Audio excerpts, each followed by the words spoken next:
वे स्थान जहाँ देव मूर्ति प्रतिष्ठित होती है मंदिर कहलाते हैं। मंदिर आध्यात्मिक ऊर्जा के केंद्र तथा मनोकामनाओं को पूर्ण करने वाले स्थल होते हैं।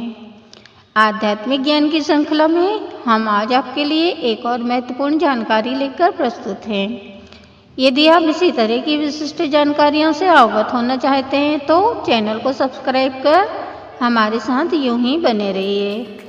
जब हम मंदिर जाते हैं तब ईश्वरीय चैतन्य शक्ति यदि हमारी आँखों से होकर हमारे हृदय में जाकर समाहित हो जाती है तो समझना चाहिए कि हमारे द्वारा किया गया देव दर्शन पूर्ण सार्थक हुआ। मंदिर में हमें असीम शांति की अनुभूति होती है और हमारा रोम रोम ईश्वरीय दिव्य ऊर्जा से ओतप्रोत होता है। हम मंदिर प्रभु के दर्शन करने जाते हैं, लेकिन आपने देखा होगा कि अधिकांश लोग ईश्वर की मूर्ति के सामने आंखें बंद करके खड़े होते हैं और मन ही मन प्रभु का स्मरण करते रहते हैं। लेकिन यह विचारणीय बात है कि हम मंदिर तो प्रभु के दर्शन के लिए जाते हैं, फिर यहाँ आंखें बंद करने का क्या औचित्य है? हमें दर्शन हमेशा खुली आंखों से ही करना चाहिए। प्रभु के साकार रूप को तथा उनकी दिव्य मनोहर छवि को निहारते हुए उसे अपने अंतःस्थल में अंकित कर लेना चाहिए, जिससे कि चिरकाल तक यह छवि हमारी मन स्मृति में बनी रहे और हम उस चैतन्य शक्ति को अपने अंदर महसूस करते रहें। कभी भी ईश्वर की मूर्ति के ठीक सामने खड़े होकर दर्शन नहीं करना चाहिए, क्योंकि प्राण प्रतिष्ठित मूर्ति से इतना अधिक दिव्य तेज प्रकीर्णित होता है कि जिसे हमारा शरीर सहन कर पाने में सक्षम नहीं होता। इसलिए मूर्ति के समक्ष खड़े भी हों तो कुछ दूर हटकर अथवा मूर्ति के बाएं या दाएं खड़े होकर ही दर्शन करें। देव स्थान से वापस बाहर आते समय कभी भी प्रभु को पीठ नहीं दिखाना चाहिए, बल्कि कुछ कदम उल्टे चलते हुए उन्हें नमन करना चाहिए तथा अनजाने में हुई गलतियों के लिए प्रभु से क्षमा याचना करना चाहिए। जब हम मंदिर से बाहर आए तो मंदिर की सीढ़ियों अथवा मंदिर परिसर में कुछ देर बैठना चाहिए।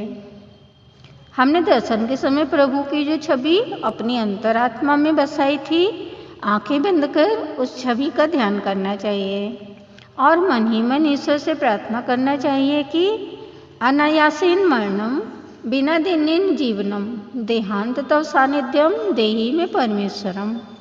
यह प्रार्थना हमारे जीवन पर अपना सकारात्मक प्रभाव डालती है, जिसके द्वारा हम प्रभु की कृपा दृष्टि को प्राप्त कर सकते हैं।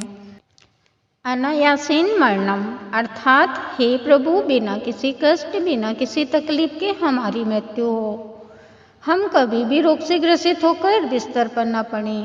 जब कभी भी हमारी मृत्यु आए, हे प्रभु, आप हमें यूं ही चलते फिरते अपनी शरण में बुला लें।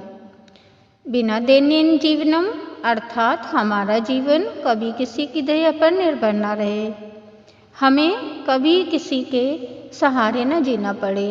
हमारे संपूर्ण जीवन पर प्रभु केवल आपकी कृपा दृष्टि बनी रहे। देहांत तब सानिध्यम अर्थात जब भी हम मृत्यु को प्राप्त हों, हमें केवल आपका ही सानिध्य प्राप्त हो।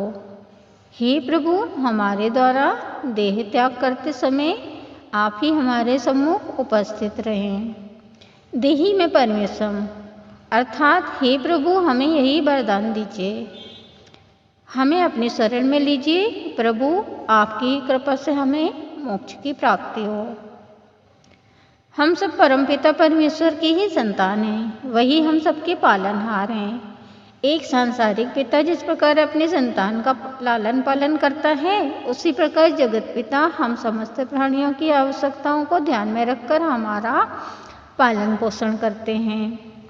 लोग मंदिर जाकर भगवान से धन संपदा वैभव सुख शांति और भी जाने क्या क्या मांगते हैं, किंतु ईश्वर से क्या मांगना?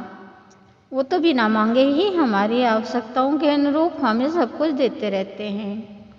प्रभु से हमें केवल यही प्रार्थना करनी चाहिए कि हे प्रभु, अपनी कृपा दृष्टि आप सदा हम पर बनाए रखें। प्रभु की छत्र छाया यदि हमें प्राप्त हो जाती है तो जीवन में हमेशा हमारा मंगल ही होता है। ओम नमो भगवते वासुदेवाय नमः।